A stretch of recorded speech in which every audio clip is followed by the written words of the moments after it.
नमस्कार दोस्तों, मेरा नाम है विमल सिंह। बालाजी स्टडी अड्डा में आप सभी का स्वागत है। एक हाल ही में कोर्ट ऑर्डर जारी हुआ था 4 नवंबर 2024 को और आज तारीख है जो ये वीडियो देख रहे हैं 6 नवंबर 2024 की। तो इस वीडियो के कमेंट में जो कमेंट एक कॉमन सभी का देखने को मिल रहा था, अदर स्टेट के फीमेल कैंडिडेट का प्रश्न था कि क्या जो बिहार राज्य के महिलाओं को या बिहार राज्य की फीमेल कैंडिडेट को जो रिजर्वेशन मिलता है वो दो प्रकार का रिजर्वेशन मिलता है। एक सीटों का रिजर्वेशन मिलता है और एक सीटेट के नंबरों को लेकर के मिलता है। तो जो सीटेट के नंबर को लेकर के रिजर्वेशन मिलता है वो तो अदर स्टेट की फीमेल कैंडिडेट को नहीं मिलेगा, वो उस नोटिफिकेशन से क्लियर हो गया था। अब जो कंफ्यूजन क्रिएट हो रहा था वो सीटों को लेकर के था। जैसे कि आपको पता है कि दो प्रकार की कट ऑफ अनरिजर्व में बनती है। एक अनरिजर्व की जिसमें मेल फीमेल और जितने भी अनरिजर्व के कैंडिडेट है वो सभी फाइट करते हैं, और एक बनती फीमेल की अनरिजर्व की जो कट ऑफ है जिसमें फीमेल में दो प्रकार के लोग आ जाते हैं, एक तो अदर स्टेट के फीमेल और एक बिहार के जो स्थायी निवासी फीमेल है वो दोनों। तो लोगों का जो कंफ्यूजन हो रहा था इस जो नोटिफिकेशन जारी हुआ था उसके बाद कि जो अदर स्टेट की फीमेल कैंडिडेट हैं उनका जो यह रिजर्वेशन मिल रहा है इसे हटा करके उनको भी क्या इसमें ही रख दिया जाएगा। क्या उनकी कट ऑफ जो एक मेन अनरिजर्व की कट ऑफ जारी होती है जिसमें मेल फीमेल सब फाइट करते हैं, क्या उसमें ही उनकी भी कट ऑफ को अदर स्टेट को क्या वो रिजर्वेशन नहीं मिलेगा, सीटों का रिजर्वेशन जिसको कहते हैं। अगर आप इस नोटिफिकेशन को पढ़ेंगे जो जारी हुआ था, बाकी सारी चीज़ें हम नोटिफिकेशन में बात कर चुके हैं, जो मेन मुद्दा देखेंगे वो सेकंड वाले पेज पे आपको एक लाइन देखने को मिलेगी। वो लाइन क्या लिखी है कि उपर्युक्त वाद के समरूप मामले में, यानी जो ये वाद ऊपर इन्होंने कोर्ट ऑर्डर ने दिया है उसमें लिखा है कि इसी वाद के समरूप यानी समान मिलता जुलता जो मामला था उसमें माध्यमिक शिक्षा निदेशालय के पत्रांक 1341 दिनांक 15/5/2024 15 मई की बात की गई है, यानी ये समय है टीआरई 2 के टाइम का। इसके द्वारा वादी के दावे को भी अस्वीकृत करते हुए आदेश पारित किया गया है। यानी कि यही जो अभी आदेश पारित हुआ ये पहले भी पारित हो चुका है, ये कोई नया नहीं है। अब ये जो यहाँ पर आदेश पारित होने को लेकर के बात की गई है, इसको मैंने सर्च किया, इसको मैंने डाउनलोड किया, तो ये मुझे देखने को मिला ऑर्डर, जो इसमें ऊपर डेट देख पाएंगे 15/5/2024 की पड़ी हुई है।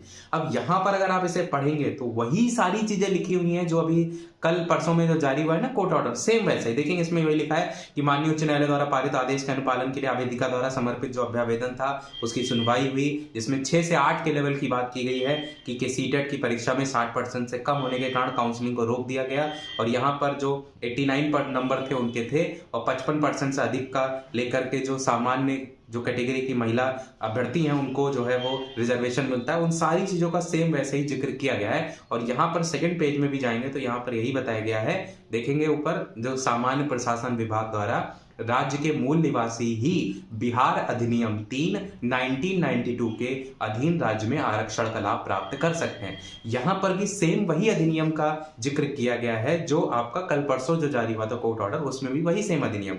यानी कि जब टीआरई 2 में जारी हुआ था उसके बाद फिर अलग अलग जो बिहार राज्य के जिले हैं वहां से फिर नोटिफिकेशन भी जारी हुए, क्योंकि कोई आदेश जारी होता है फिर उसको लागू भी तो करना होता है। तो फिर जब अलग अलग जिलों से नोटिफिकेशन जारी हुए तो उसका एक एग्जांपल आप औरंगाबाद का देखेंगे जो कि 20 मई 2024 का है, और कोर्ट ऑर्डर कब आया, पहले 15 मई को आया, और फिर जो 6 से 8 को लेवल को लेकर ऊपर देखिए लिखा है सेवा में टीआरई 2 के विद्यालय अध्यापक, ये टीआरई 2 के लिए जारी हुआ था, जहां पर सभी नाम दिए गए हैं, कक्षा 6 से 8 का लेवल दिया गया है, अलग अलग विषय दिए गए, और सीटेट में किसी के 86 नंबर, 87, 84, 83, 87 इस तरीके से नंबर है, और सामने लिखा हुआ है अभ्युक्ति में बिहार राज्य का निवासी नहीं। यानी वह जो कोर्ट ऑर्डर आया उसका फलस्वरूप क्या देखने को मिला कि जितने भी बिहार राज्य के निवासी नहीं है उनके सीटेट से नंबर कम है, उस कोर्ट ऑर्डर के बाद उनको बाहर निकालने को लेकर के अलग अलग जिलों से नोटिफिकेशन जारी हुए। अब जो आपका प्रश्न है, ये सारी चीजें मैंने आपको बेहतर तरीके से समझा दी हैं, अब आपको डाउट तो नहीं रह गया होगा कि वो जो नोटिफिकेशन था, एक चीज मैं आपको दिखा भी देता हूं कि यहां पर जो परसों जारी हुआ है उसमें भी उसी पत्रांक संख्या की बात की गई है।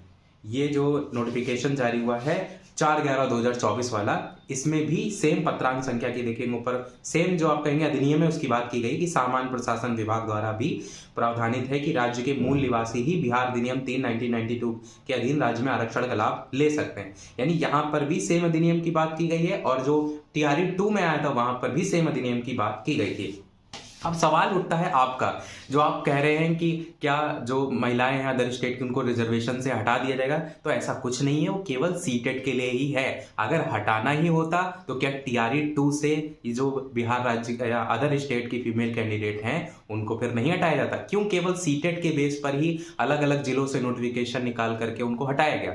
अगर आपका जो डाउट है वो अगर इस तरीके का आपको लग रहा है कि इस नोटिफिकेशन में जो लिखा गया है अगर वो चीज़ थी तो टीआरई 2 में भी वो लागू होती, और फिर अगर वो लागू होती तो आपको पता है कि अनरिजर्व फीमेल की जो कट ऑफ है वो अलग जाती है, और जो अनरिजर्व की कट ऑफ अलग से जिसमें मेल फीमेल फाइट करते हैं वो अलग जाती है। तो ऐसे में तो फिर टीआरई 1 से भी कई कैंडिडेट को बाहर किया जाता है। क्या टीआरई 1 से किसी को बाहर किया गया? किसी को बाहर नहीं किया गया। क्या टीआरई 2 से किसी को किया गया? नहीं।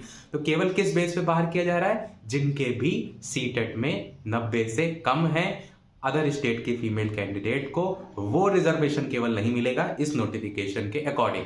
आपको प्रूफ के तौर पर मैंने इसीलिए टीआरई 2 में भी सेम वही नोटिफिकेशन टाइप से जारी हुआ था, कोर्ट ऑर्डर जारी हुआ था, उसमें जो अधिनियम की बात की गई थी वो भी दिखा दिया, ताकि आपको ये ना लगे। क्योंकि ऐसा है ना, इस जो टीआरई 3 वाला जो अभी परसों जारी हुआ उसमें ऐसे लिखा हुआ है कि किसी भी प्रकार का आरक्षण नहीं दिया जाएगा। तो ये जो एक पर्टिकुलर लाइन लिखी है इसको लेकर के कंफ्यूजन हो रहा है कि किसी भी प्रकार का आरक्षण का मतलब तो हर प्रकार का आरक्षण हो जाता है, परंतु ये जो अधिनियम की बात की गई है। अच्छा, एक चीज मैं आपको ये भी बता दूं कि ये जो अधिनियम यहाँ पर इन्होंने लिखा हुआ है, जो मैंने बताया बिहार अधिनियम 3 1992, इसको अगर सर्च करेंगे तो इसमें बिहार राज्य के जितने भी कैंडिडेट हैं उनको मिलने वाले सारे आरक्षण की बात की गई है। इसे अगर डिटेल में डाउनलोड करेंगे तो वहां पर है भी 50% आरक्षण, उसके बावजूद भी टीआरई 1-2 में किसी प्रकार से बाहर नहीं किया गया। टीआरई 2 में भी जारी हुआ था तब वो नोटिफिकेशन। अब एक सवाल आखिरी में ये भी आपके दिमाग में आ सकता है कि उस समय टीआरई 2 का रिजल्ट नहीं जारी हुआ, मतलब उस समय टीआरई 2 का रिजल्ट जारी हो गया था, जो जॉब कर रहे थे उनको उस समय निकालना बड़ा मुश्किल काम है। अब इस समय रिजल्ट तो जारी नहीं हुआ है, तो ये एक संभावना बन सकती है। ये तो देखिए आयोग पर है कि यहां पर अगर वो कुछ बदलना चाहे तो वो बदल सकता है कि वो अभी रिजल्ट नहीं निकला है, वो अदर स्टेट की जो फीमेल कैंडिडेट है उसको इधर कन्वर्ट कर सकता है, क्योंकि उस समय रिजल्ट जारी हो गया था। रिजल्ट जारी होने के बाद वो कोर्ट ऑर्डर आया, उसके बाद जो जॉब कर रहे थे उनकी लिस्ट जारी हुई है और उनको फिर बाहर किया गया है। तो समझ रहे, पहले की स्थिति और अब की स्थिति को कंपैरिजन करेंगे तो बस एक यही चांसेस हो सकते हैं कि रिजल्ट जारी होने में अगर आयोग कुछ बदलाव करना चाहता है तो भले कर सकता है। बाकी ये जो नोटिफिकेशन था ये पूरी तरीके से केवल और केवल सीटेट नंबर को लेकर ही है, यानी सीटेट में अगर आपके 90 से कम नंबर हैं तो फिर किसी भी प्रकार से अदर स्टेट की बात यहाँ पर हो रही है, अदर स्टेट की फीमेल कैंडिडेट की बात हो रही है, तो किसी भी प्रकार से आपको लाभ जो है वो नहीं दिया जाएगा। मैंने पिछले और अभी से और सारी संभावनाओं की बात कर ली। फिर भी यदि आपका कोई प्रश्न हो तो कमेंट में पूछ लीजिएगा, कोई सुझाव हो तो अवश्य बताइएगा। वीडियो लाइक शेयर सब्सक्राइब कीजिएगा। मिलते हैं अगले अपडेट में, तब तक के लिए सभी को नमस्कार, जय हिंद।